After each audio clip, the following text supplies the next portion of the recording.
ചിറയൻകീഴിൽ RSS BJP പ്രവർത്തകരുടെ വീടുകൾക്ക് നേരെയുണ്ടായ ആക്രമണത്തിൽ പ്രതിഷേധം ശക്തമാകുന്നു.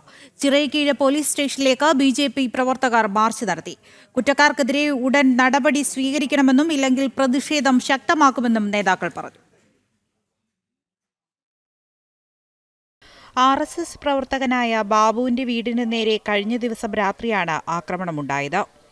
ഓട്ടോയും ബൈക്കും ആക്രമികൾ തീയിട്ട് നശിപ്പിച്ചു. ഇദ്ദേഹത്തിന്റെ സഹോദരിയുടെ മകളും BJP 17-ാം വാർഡ് സ്ഥാനാർത്ഥിയുമായ ടിൻഡു വിജയന്റെ വീടിന് നേരെയും ഒരാഴ്ച മുമ്പ് സമാനമായ രീതിയിൽ അക്രമമുണ്ടായിരുന്നു. അക്രമികൾ അഴിഞ്ഞാടുമ്പോഴും പോലീസ് നടപടി സ്വീകരിക്കുന്നില്ലെന്നാണ് വിമർശനം. പ്രദേശത്ത് BJPയുടെ വളർച്ചയിലുണ്ടാകുന്ന അസഹിഷ്ണുതയാണ് ആക്രമണത്തിന് പിന്നിലെന്നാണ് വിലയിരുത്തൽ. ചിറയൻകീഴ് പോലീസ് സ്റ്റേഷനിലേക്ക് BJP നടത്തിയ മാർച്ചിൽ പ്രതിഷേധമിരമ്പി. പണ്ടകശാലയിൽ നിന്നും ആരംഭിച്ച മാർച്ചിൽ നിരവധി പ്രവർത്തകരാണ് അണിനിരന്നത്. ജനം, തിരുവനന്തപുരം.